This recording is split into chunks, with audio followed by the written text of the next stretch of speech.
भारतीय संविधान के सबसे स्टार्टिंग में प्रियम्बल को रखा गया है। प्रियम्बल जो है हमारे जब संविधान बना 26 नवंबर 1949 को, उसके बाद सबसे लास्ट में प्रियम्बल को बनाया गया। लेकिन प्रियम्बल को सबसे पहले लिखा गया है, रखा गया है संविधान में। क्योंकि ये हमारा पूरे संविधान का समरी है, एक सारांश के रूप में रखा गया है। अगर हम बात करें तो हमारे संविधान में जो प्रियम्बल है उसमें कुछ वर्ड रखे गए हैं, की वर्ड हैं। उनको अगर हम देखें तो आखिर इनका क्या मतलब है, ये कुछ कीवर्ड क्यों रखे गए हैं, और यही वो कीवर्ड हैं जो हमारे सभी संविधान के प्रोविजन को, प्रावधानों को स्पेसिफाई रूप से बताते हैं। अगर हम देखें भारतीय संविधान में sovereign, socialist, secular, democratic, Republic, justice, liberty, equality and fraternity, ये शब्द रखे गए हैं। अगर हम देखें तो यहाँ पर एक डेमोक्रेटिक शब्द है, और डेमोक्रेटिक के साथ साथ जो भी शब्द हैं लिबर्टी, इक्वलिटी, इन पर यूपीएससी ने क्वेश्चन पूछ रखा है। यानी ये क्वेश्चन, ये टॉपिक जो है एग्जामिनेशन पॉइंट ऑफ व्यू से, उनके क्वेश्चन के पॉइंट ऑफ व्यू से काफ़ी ज़्यादा इम्पॉर्टेंट है। अब ये बात आती है कि आखिर हमें इस वीडियो को क्यों देखना चाहिए। इस वीडियो को देखने क्यों चाहिए, इसका आंसर ये है क्योंकि इस यूपीएससी इस पर लगातार क्वेश्चन पूछी है।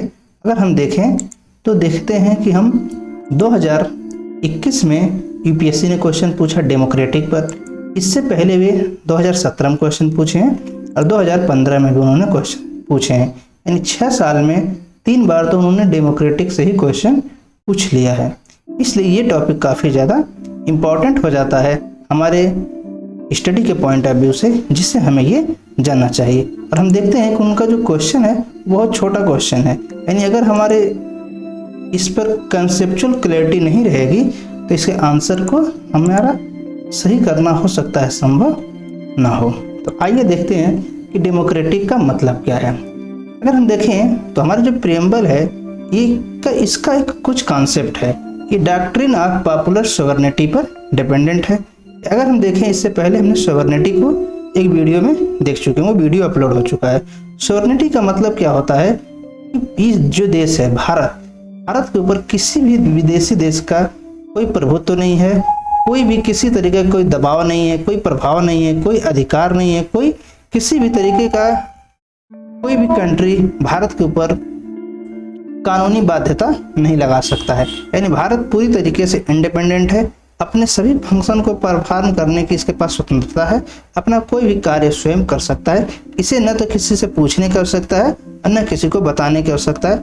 अपने ये स्वच्छंद रूप से अपने सभी कार्यों को संपादित कर सकता है।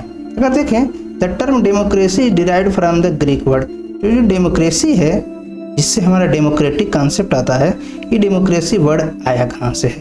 अगर हम देखें डेमोक्रेसी 2 शब्दों से मिला है जो कि ग्रीक वर्ड है।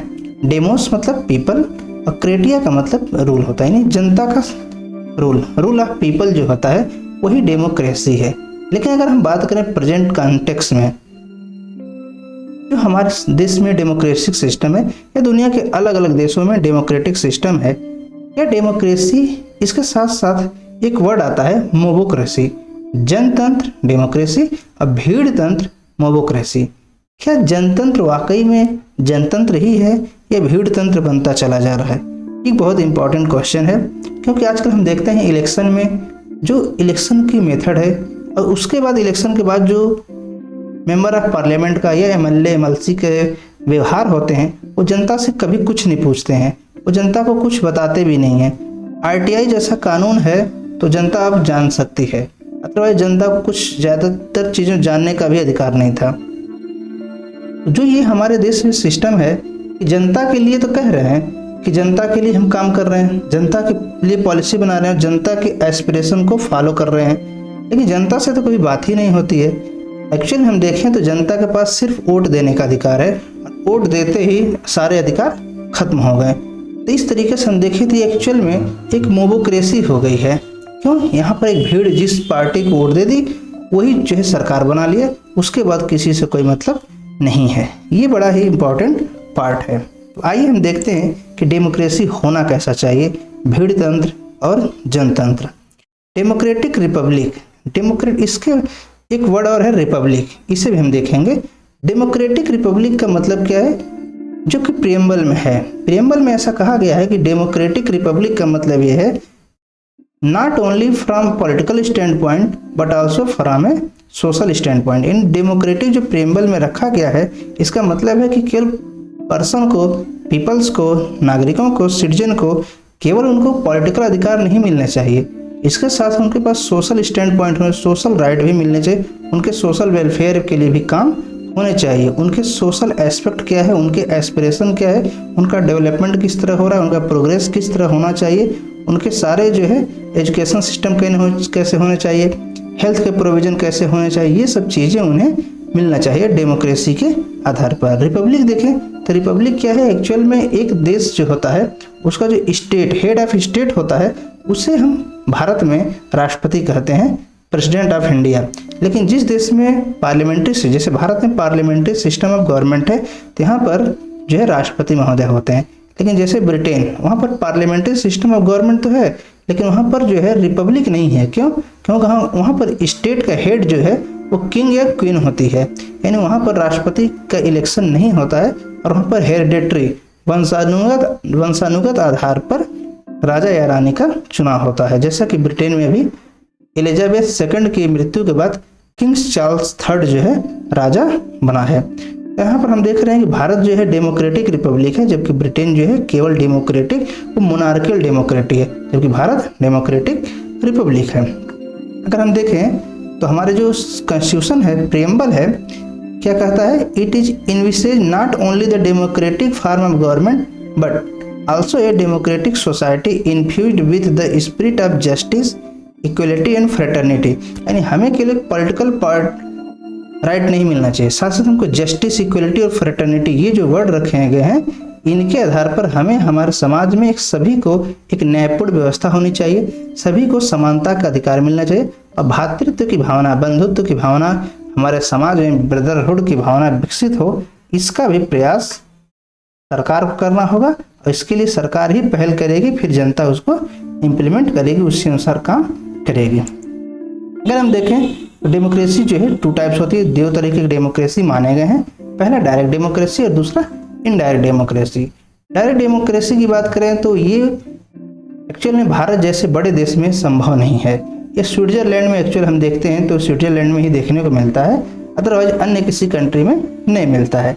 इसके पीछे एक बहुत बड़ा रीजन है कि जनता से डायरेक्ट डेमोक्रेसी का मतलब यह होता है किसी भी सुप्रीम पावर डायरेक्टली कौन एक्सरसाइज करेगा, तो people exercise there supreme power directly, यानी जनता सारे कामों को स्वयं ही देखेंगे, वहाँ पर सरकार तो होंगी लेकिन उसके जो भी डिसीजन होंगे उसमें जनता डायरेक्ट इन्वॉल्व होगी, लेकिन ऐसा भारत के लिए संभव नहीं है। अगर बात करें डायरेक्ट डेमोक्रेसी की, इसमें 4 डिवाइसें हैं, 4 तंत्र इसमें काम करते हैं, जैसे referendum, initiative, recall and plebiscite. ये 4 टर्म हैं, ये इनके टर्म के माध्यम से हम कह सकते हैं अगर ये टर्म किसी कंट्री में जनता द्वारा यूज किया जा रहा है तो मान सकते हैं कि वहाँ पर डेमोक्रेसी के जो सिस्टम है वो डायरेक्ट डेमोक्रेसी है। आइए देखते हैं इन टर्म का क्या मतलब है। Referendum is a procedure whereby a proposal legislation is refer to the electorate for settlement by their direct vote. यानी अगर कभी भी कोई सरकार जब कानून बनाना होता है तो वहाँ पर लेजिस्लेशन, जो लेजिस्लेचर है, पार्लियामेंट है, स्टेट लेजिस्लेटिव असेंबली है, काउंसिल है, वो करते क्या है, एक बिल पास करते हैं, उसका ड्राफ्ट तैयार करते हैं। उस ड्राफ्ट को तैयार करने के बाद वो डायरेक्ट जो है अपने पार्लियामेंट के मेंबर के सामने नहीं रखते हैं वोटिंग के लिए या स्क्रूटनी के लिए, डिस्कशन के लिए, एनालिसिस के लिए, बल्कि वो जनता के सामने रखते हैं, पब्लिक डोमेन में रख दिया जाता है। उसके बाद पब्लिक उसको स्क्रूटनी करती है, एनालाइज करती है, अपने उस पर व्यू रखते हैं, ओपिनियन को रखते हैं। उसके बाद से फिर उसको सरकार के पास आता है और सरकार उससे फिर एनालिसिस करती है, स्क्रूटनी करती है और फाइनल में उस ड्राफ्ट को एक बिल का फॉर्म दे दिया जाता है। उस बिल पर फिर वोटिंग होगी और जनता के एक्सप्रेशन के अकॉर्डिंग वो एक लॉ बन जाता है, एक्ट बन जाता है। यानी यहाँ पर देखते हैं जनता डायरेक्ट एक कानून बना रही है। वहीं देखें दूसरी शब्द इनिशिएटिव। इनिशिएटिव का मतलब क्या है, इसमें रेफरेंडम और इनिशिएटिव में सिर्फ थोड़ा सा डिफरेंस है। ये जो है ये लेजिस्लेशन, प्रपोज्ड लेजिस्लेशन, यानी जो पार्लियामेंट है वो क्या करते हैं, किसी बिल को प्रपोज करते हैं, उसका ड्राफ्ट तैयार करते हैं। लेकिन अगर जनता स्वयं ही, people can propose a bill, अगर जनता स्वयं ही प्रपोज कर दे, यानी अगर गवर्नमेंट कोई ऐसा कानून है जिसकी आवश्यकता है पर गवर्नमेंट बना नहीं रही है, कोई इनिशिएटिव नहीं ले रही है, कोई पॉलिसी नहीं जनरेट कर रही है, तो जनता स्वयं एक ड्राफ्ट बनाएगी और ड्राफ्ट बना करके उस पर अपना मत रखेंगे, ओपिनियन रखेंगे और उसको क्या करते हैं सरकार को सौंप देंगे। फिर सरकार क्या करेगी, सरकार में हर सरकार में एक लॉ मिनिस्ट्री होती है, कानून मंत्रालय, वहाँ पर जाएगा, उसको कानून सम्मत रूप से लिखा जाएगा और उस ड्राफ्ट को कंप्लीट एक फार्म में रखा जाएगा, लिखा जाएगा। उसके बाद उस ड्राफ्ट को फिर स्क्रूटनी एनालिसिस के लिए रखा जाएगा। उसके बाद वहाँ पर वोटिंग होगी फाइनल स्टेज में और तब जाकर के वोटिंग के बाद वो एक्ट बनेगा। यानी हम देखते हैं कि ये जनता द्वारा प्रपोज किए जा रहे हैं और रेफरेंडम जो है सरकार द्वारा किए जा रहे हैं। इसके बाद देखें एक टर्म आता है रिकॉल। रिकॉल का मतलब क्या है, वापस लेना। यानी अगर हम देखें डायरेक्ट डेमोक्रेसी की एक बहुत अच्छी बात है कि जिसको वोटर ने अपना रिप्रेजेंटेटिव चुन लिया है, यानी एक पर्सन को जनता अपनी रिप्रेजेंटेटिव के तौर पर चुन ली है कि हमारे सारे पॉलिसी जो भी बनाए जाएंगे हमारे कंट्री में, हमारे बिहाफ पर ये एक पर्सन होगा जो रिप्रेजेंट करेगा, ये बनाएगा। लेकिन अगर वो पर्सन सही से काम नहीं कर रहा है और वो क्या करे, ऐसा लगे जनता को ये पर्सन जिसको हमने चुना है वो गलत व्यक्ति है, वो काम नहीं कर रहा है या जो हमारे एस्पिरेशन से उसको फॉलो नहीं कर रहा है, न तो रूल को मान रहा है या न हमारे एस्पिरेशन को फुलफिल कर रहा है, तो जनता उसे एक्सपायरी बिफोर द एक्सपायरी जो उसका टर्म है, जो भी टर्म हो 5 साल, जैसे भारत में 5 साल है, अमेरिका में 4 साल है, तो उससे पहले क्या कर सकते हैं, वो वापस ले सकते हैं, उसे वापस बुला सकते हैं। यानी उस पर्सन को उससे के एमपी एमएलए के पोस्ट से हटा देंगे और उसको अपने कोई भी ड्यूटी परफॉर्म करने के पावर खत्म हो जाएगी। तो ये सिस्टम डायरेक्ट का है। अगर हम देखें प्लेबिसाइट, प्लेबिसाइट एक्चुअल में होता क्या है, एक ओपिनियन के पॉइंट ऑफ व्यू से रखा जाता है। अगर बात करें टेरिटोरियल डिस्प्यूट जब 2 या 2 से ज़्यादा राज्यों में होते हैं तो अब समस्या ये हो जाती है कि वो राज्य एक्चुअल में किस राज्य या किस देश में मिलेगा, उसका विलय किस कंट्री में या किस राज्य में होगा। ऐसा भारत में हो चुका है। जब भारत आज़ाद हुआ 1947 में, भारत में 565 देसी रियासतें थीं और ब्रिटिश इंडिया था। ब्रिटिश इंडिया तो भारत का हो गया, परंतु जो 565 रियासतें थीं, प्रिंसली स्टेट थे, वो भारत में मिलने को तैयार नहीं थे। बहुत ज़्यादा मेहनत के बाद तैयार तो हो गए, लेकिन जूनागढ़, हैदराबाद और कश्मीर ये तैयार ही नहीं हो रहे थे। तो जूनागढ़ का जो राजा था वो मुस्लिम था और जनता वहाँ की हिंदू थी, तो वहाँ पर ही प्लेबिसाइट हुआ था। यानी प्लेबिसाइट का मतलब जनमत संग्रह कराया गया कि एक्चुअल में जूनागढ़ का जो विलय होगा वो भारत में होगा कि पाकिस्तान में होगा। क्यों? जनता कह रही थी कि भारत में विलय होना चाहते हैं और राजा कह रहा था पाकिस्तान में। तो फिर भारत सरकार ने वहाँ पर प्लेबिसाइट करवाया, जनमत संग्रह कराया और लगभग 99.99 या उससे भी ज़्यादा लोगों ने, यानी अधिकांश सभी लोगों ने भारत में विलय करने की बात कही। उसके बाद जूनागढ़ का राजा पाकिस्तान भाग गया और जूनागढ़ भारत में विलय हो गया। अगर बात करें हैदराबाद में प्लेबिसाइट न हो सका, कश्मीर में ये बात चली थी कि वहाँ प्लेबिसाइट किया जाएगा, परंतु ये जो है प्रोविजन कभी हो न सका। यानी प्लेबिसाइट की कंडीशन क्राइटेरिया कश्मीर में कभी फुलफिल नहीं की गई है। आगे देखें, ये तो था डायरेक्ट। अब हम देखते हैं कि इनडायरेक्ट डेमोक्रेसी क्या है। भारत में पार्लियामेंट्री सिस्टम ऑफ गवर्नमेंट है। पार्लियामेंट्री सिस्टम ऑफ गवर्नमेंट में भारत में जो डेमोक्रेटिक रिपब्लिक है, जैसा कि भी हमने पहले देखा। यहाँ पर एक्चुअल में आबादी बहुत ज़्यादा है। जो पीपल ऑफ इंडिया है, जो सिटीजन है, वो डायरेक्ट जो है यहाँ के शासन प्रशासन को नहीं चलाते हैं। उसके लिए क्या करते हैं, हम एक रिप्रेजेंटेटिव को चुनते हैं। जैसे लोकसभा सदस्य को हम लोकसभा के इलेक्शन के माध्यम से चुनते हैं, उसके बाद विधायक को हम जो एमएलए को विधानसभा के चुनाव के माध्यम से चुनते हैं, फिर राज्यसभा और विधान परिषद के भी सदस्य इनडायरेक्टली चुने जाते हैं। ये लोग मिल करके करते क्या है, देश में कानून बनाते हैं और ये इनका मानना है। जैसा कि जो संविधान की बात करें, एक्चुअल में टेक्सचुअल बात की बात करें, तो हमारा जो रिप्रेजेंटेटिव है वो हमारे एस्पिरेशन को फुलफिल करने के लिए कानून बनाएगा। उसको जो है पावर दी गई है। यानी जो जनता के अंदर सुप्रीम पावर थी, अब वो सुप्रीम पावर किसको दी गई है, रिप्रेजेंटेटिव को दी गई है। वो क्या करेगा, सरकार में सरकार बनाएगा, फिर लॉ बनाएगा, हमारे पॉलिसी को मैनेज करेगा। ये चीज़ होती है इनडायरेक्ट डेमोक्रेसी में। तो इसमें हम देखें तो जो हमारा रिप्रेजेंटेटिव है यही हमारे एक प्रतिनिधि के रूप में काम कर, एक देखा जाए तो सभी पीपल्स के लिए एक पर्सन काम कर रहा है। जनरली हम देखते हैं कि लोकसभा में लगभग 20 लाख आबादी पर एक लोकसभा सीट बनाई जाती है तो वहाँ पर एक लोकसभा सदस्य जो है और लगभग 2-3 लाख पर एक जो है विधायक बनाया जाता है। ये चीज़ें रखी जाती हैं एक क्राइटेरिया के रूप में, जनसंख्या के रूप में, और उसके बाद से वो क्या करते हैं, जा करके चुनाव जीतने के बाद कानून बनाते हैं। तो हम देखें रिप्रेजेंटेटिव डेमोक्रेसी, तो ये भी 2 तरीके की होती है, पार्लियामेंट्री सिस्टम ऑफ गवर्नमेंट और एक होता है presidential system of government. Parliamentary system of government में क्या होता है कि यहाँ पर हेड, जो स्टेट हेड है यानी हेड ऑफ स्टेट, वो कौन होता है, राष्ट्रपति, या अगर वहाँ पर राजा का शासन है तो राजा या रानी होगा। दूसरा होता है, यानी यहाँ पर देखते हैं गवर्नमेंट का हेड कौन है, प्राइम मिनिस्टर होता है, यानी head of government is prime minister and head of state is राष्ट्रपति और किंग और क्वीन। अब प्रेसिडेंशियल सिस्टम में क्या होता है, यहाँ पर हेड ऑफ स्टेट और हेड ऑफ गवर्नमेंट दोनों ही राष्ट्रपति होता है। वहाँ पर जो है राजा का कॉन्सेप्ट नहीं है, लेकिन थाईलैंड में ऐसा है। तो हम देखते हैं कि जो प्रेसिडेंशियल सिस्टम का एग्जाम्पल है वो अमेरिका है, श्रीलंका है, रसिया है, फ्रांस है, ये सब कंट्री हैं। पार्लियामेंट्री सिस्टम का एग्जाम्पल भारत है, ब्रिटेन है, नेपाल है, ये सब कंट्री जो हैं पार्लियामेंट्री सिस्टम के एग्जाम्पल हैं। अगर बात करें भारतीय कॉन्स्टिट्यूशन ने पार्लियामेंट्री सिस्टम को क्यों अपनाया, क्यों, एक्चुअल में पार्लियामेंट्री सिस्टम में क्या होता है, एग्जीक्यूटिव जो है रिस्पॉन्सिबल होता है एक्चुअल में लेजिस्लेचर के प्रति। जैसा कि हमने कहा कि प्राइम मिनिस्टर जो होता है हेड ऑफ गवर्नमेंट होता है, और जो एग्जीक्यूटिव का हेड कौन है, एक्चुअल में राष्ट्रपति। तो जो एग्जीक्यूटिव है यानी जो काउंसिल ऑफ मिनिस्टर है ये भी एग्जीक्यूटिव के हैं, प्राइम मिनिस्टर भी एग्जीक्यूटिव है और राष्ट्रपति एग्जीक्यूटिव हैं। लेकिन जो ये एग्जीक्यूटिव हैं लेजिस्लेचर यानी पार्लियामेंट के प्रति रिस्पॉन्सिबल होते हैं।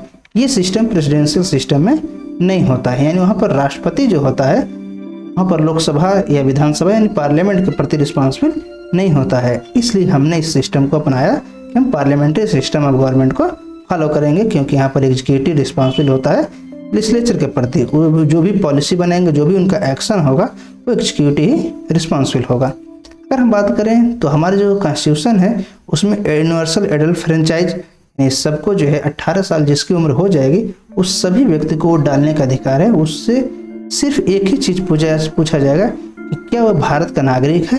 अगर हाँ, तो जैसे इस व्यक्ति की उम्र 18 साल होगी उसको भारत का वोटिंग लिस्ट में उसके नाम पड़ जाएगा और वोट देने का अधिकार मिल जाएगा। उससे उसका जाति, ना धर्म कुछ भी नहीं पूछा जाएगा। पीरियोडिक इलेक्शन, तो भारत में हर 5 साल पर इलेक्शन होते हैं, लोकसभा के, राज्यसभा के 6 साल पर, विधानसभा के 5 साल पर, विधान परिषद के 6 साल पर और पंचायत इलेक्शन 5 साल पर होते हैं। ये हमारा सिस्टम है पार्लियामेंट्री सिस्टम को जिसको हमने अपनाया है। यहाँ पर रूल ऑफ लॉ है, कोई भी पर्सन मनमानी नहीं कर सकता है। इंडिपेंडेंट जुडिशरी, भारत में जुडिशरी जो है उसकी एक हायरार्की रखी गई है, सबसे ऊपर सुप्रीम कोर्ट, फिर हाई कोर्ट, फिर डिस्ट्रिक्ट और उसके अंदर बहुत सारे कोर्ट होते हैं। लेकिन इनका जो हायरार्की आपस में ही इंडिपेंडेंट है और ये किसी भी तरीके से सरकार पर डिपेंडेंट नहीं होते हैं। यानी हम देखा जाए तो इसकी जुडिशरी का जो है सेपरेशन है पावर एग्जीक्यूटिव और लेजिस्लेचर के साथ रखा गया है। जैसा कि भारतीय कॉन्स्टिट्यूशन का जो आर्टिकल 50 है, अनुच्छेद 50, वो कहता ही है separation of power between executive and judiciary, यानी जुडिशरी को कोई भी इंटरफेरेंस लेजिस्लेचर या एग्जीक्यूटिव की तरफ से तब तक नहीं होगा जब तक इस संविधान के अनुसार जुडिशरी काम करती है। ये काफ़ी इंपॉर्टेंट टॉपिक है। यूपीएससी ने 2021 में इंडिपेंडेंस ऑफ जुडिशरी पर भी क्वेश्चन पूछा था। Absence of discrimination on certain ground, Bharat में यहाँ पर एक वर्ड है सर्टेन ग्राउंड, यानी भारत में डिस्क्रिमिनेशन तो नहीं किया जा सकता है, लेकिन इसके लिए सर्टेन ग्राउंड मतलब 5 ही ग्राउंड रखे गए हैं। 5 ग्राउंड में sex, religion, race, caste, place of birth, ये चीज़ें रखी गई हैं। इनके अलावा डिस्क्रिमिनेशन किया जा सकता है। अदरवाइज इनके अकॉर्डिंग आर्टिकल जो 15 है, अनुच्छेद 15 है, उसमें 5 शब्द रखे गए हैं। इन 5 शब्द के अलावा और किसी के आधार पर सरकार को डिस्क्रिमिनेशन कर सकती है, अदरवाइज नहीं कर सकती है। तो जो हमारा देश है एक्चुअल में जो संविधान है वो डेमोक्रेटिक कैरेक्टर को रिप्रेजेंट करता है, इंडियन पॉलिटी को। अगर हम बात करें जैसे सरकार कैसे डिस्क्रिमिनेशन कर सकती है, जैसे एजुकेशन हो गया, सिंपल सी बात है, अगर किसी को टीचिंग की नौकरी देनी है तो वहाँ पर सरकार कह सकती है, क्राइटेरिया बना देगी, एलिजिबिलिटी क्राइटेरिया बन जाएगा, पर्टिकुलर डिग्री होने पर ही किसी व्यक्ति को उस पर्टिकुलर टीचिंग के लिए जॉब ऑफर किया जाएगा। डॉक्टर बनने के लिए उसके पास मेडिकल डिग्री होनी ही चाहिए, तो एक क्राइटेरिया है जिसको कह सकते हैं कि सरकार डिस्क्रिमिनेशन मान सकते हैं, पर एक्चुअल में ये है नहीं। आगे देखें, जो democracy is used in the preamble in the broader sense. जो हमारा प्रियम्बल है ये कोई ब्रॉड सेंस रखता है, यानी केवल हम बात करें जो डेमोक्रेटिक का मतलब है केवल पॉलिटिकल डेमोक्रेसी की बात नहीं कर रहे हैं, यहाँ पर सोशल और इकोनॉमिक डेमोक्रेसी है। सोशल और इकोनॉमिक की बात करें तो हमारा जो directive principle of state policy है, राज्य के नीति निर्देशक तत्व, वहाँ पर कुछ आर्टिकल बताते हैं जिससे भारत एक सोशल कंट्री है, सोशलिस्ट कंट्री है। साथ ही साथ वहाँ पर इकोनॉमिक एक्टिविटी को भी सरकार प्रमोट करेगी, रक्षा करेगी, एक जनता के राइट के रूप में प्रदान करेगी, ऐसी बात की गई है। यानी हम देखते हैं फंडामेंटल राइट तो एक पर्सन का परमानेंट राइट है। Directive principle of state policy जो है राज्य सरकार प्रदान करेंगे, लेकिन वो भी जनता का ही राइट है, वो पीपल्स का राइट है। बशर्ते फर्क ये पड़ता है कि सरकार उसे दे रही है कि नहीं दे रही है। तो अगर हम बात करें तो वहाँ पर इकोनॉमिक डेमोक्रेसी और सोशल वेलफेयर, इकोनॉमिक वेलफेयर की बात की गई है। यानी हमारे देश में देखा जाए तो डेमोक्रेटिक जो सिस्टम है वो सोशल और इकोनॉमिक वेलफेयर के पॉइंट ऑफ व्यू से रखे गए हैं। अगर हम देखें, जब संविधान सभा में चर्चा चल रही थी तो डॉक्टर अम्बेडकर ने 25 नवंबर 1949 को उन्होंने कुछ जो स्पीच दिया उसमें उन्होंने क्या कहा, आइए देखते हैं। Political democracy can not last unless there lie at the base of it social democracy. जो पॉलिटिकल डेमोक्रेसी है, राजनीतिक रूप से जो प्रजातंत्र की व्यवस्था है, लोकतंत्र की व्यवस्था है, ये तब तक खत्म नहीं हो सकती है जब तक सोशल डेमोक्रेसी है। यानी जब तक समाज में एक सोशल वेलफेयर की क्राइटेरिया बनी रहेगी, समाज के हर वर्ग को जो है उनके वेलफेयर को ध्यान रखा जाएगा, उनके सारे एस्पिरेशन को पूरा करेगी। पॉलिटिकली जो भी गवर्नमेंट चुनी जाएगी वो गवर्नमेंट जो है सोशल एस्पिरेशन को पूरा करेंगे, तब वहाँ पर तब तक हमारे पॉलिटिकल डेमोक्रेसी बनी रहेगी, यहाँ पर डेमोक्रेटिक सिस्टम मेंटेन रहेगा। अब यहाँ पर बात आता है डेमोक्रेसी का एक्चुअल में मतलब क्या है। अगर हम देखें, जैसा कि हमने कहा, डेमोक्रेसी का एक्चुअल मतलब ये है सोशल डेमोक्रेसी।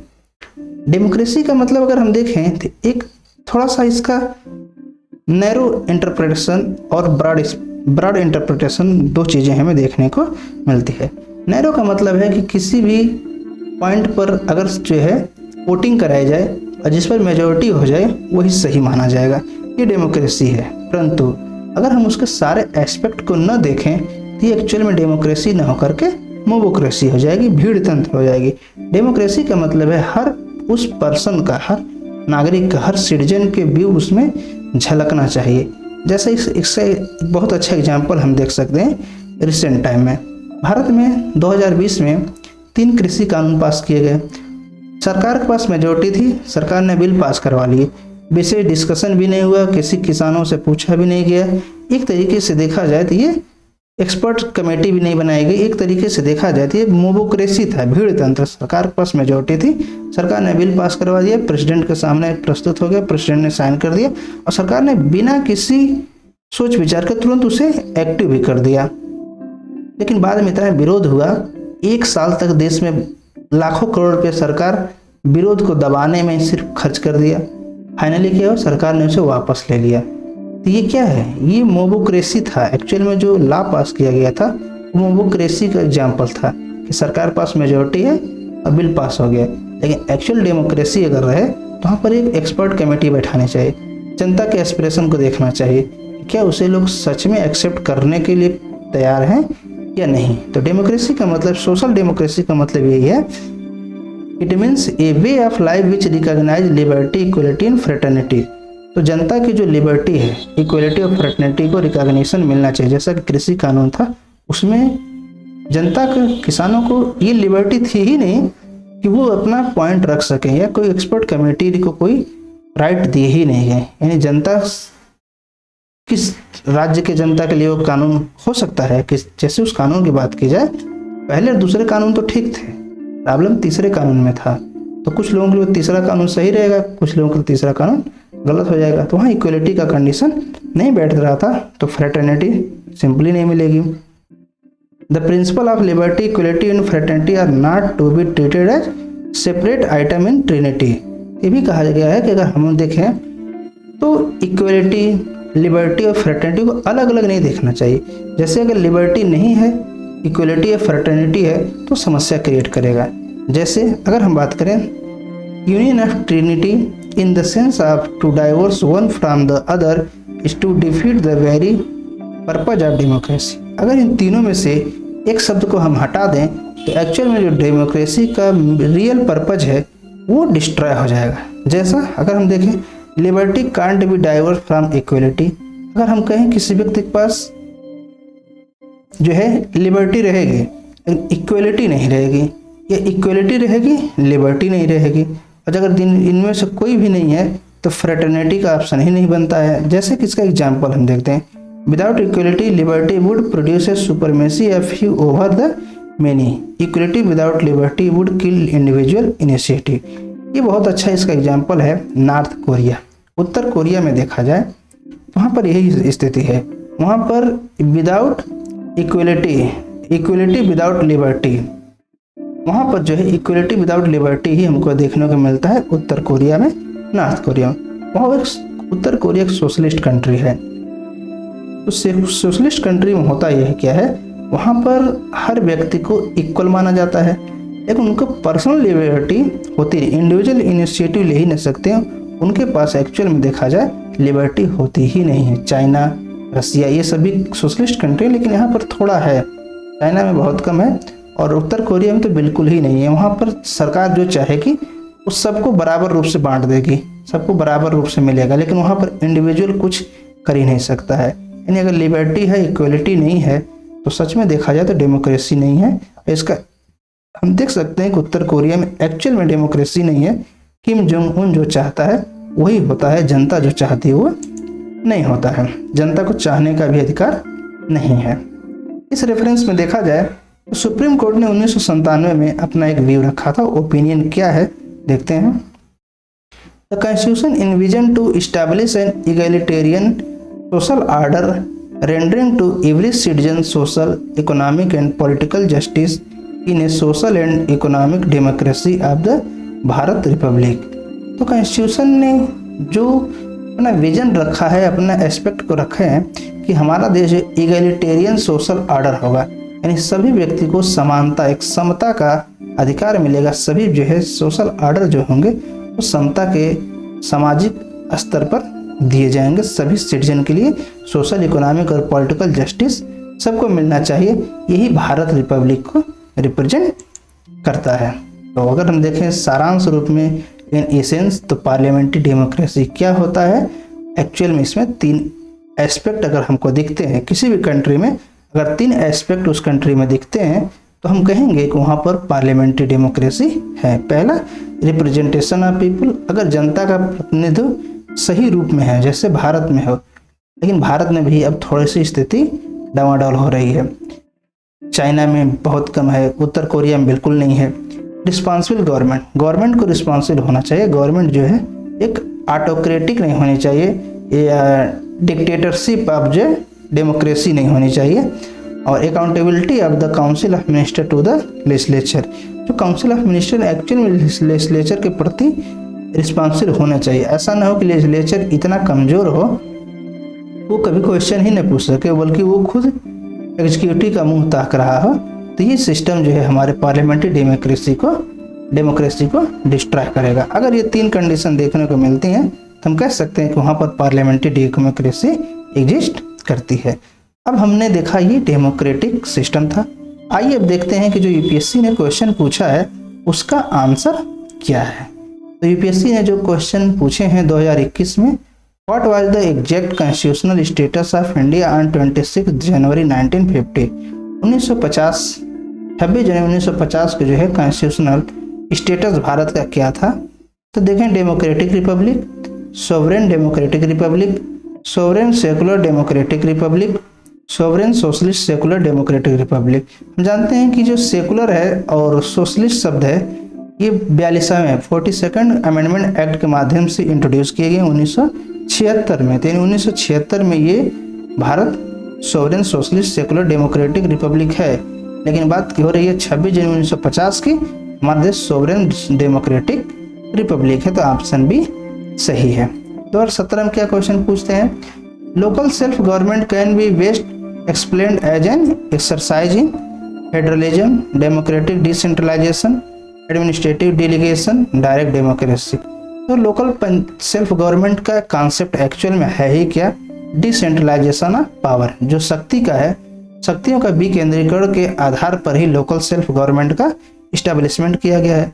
तो जो ये फेडरलिज्म का कॉन्सेप्ट नहीं है, बल्कि हम डेमोक्रेटिक डिसेंट्रलाइजेशन के बेस पर हैं। यहाँ पर एडमिनिस्ट्रेशन या डायरेक्ट डेमोक्रेसी का कॉन्सेप्ट नहीं है, तो यहाँ ऑप्शन बी सही होगा। 2015 में यूपीएससी ने क्या पूछा? The fundamental object of Panchayati Raj system is to ensure which one of the following?